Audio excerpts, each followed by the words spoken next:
Ano yan? Mamaya, Dahil na. Shout out! hulaan mo na lang.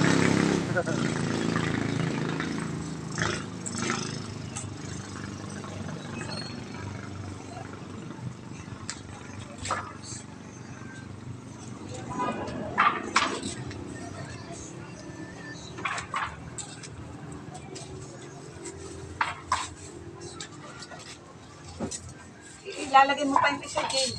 Yung tigba 20 doon, doon may hanay ang mangga. Bida yata rin si James.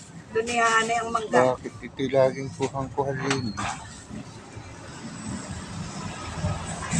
Lalagay mo pa yung isang tigba 20.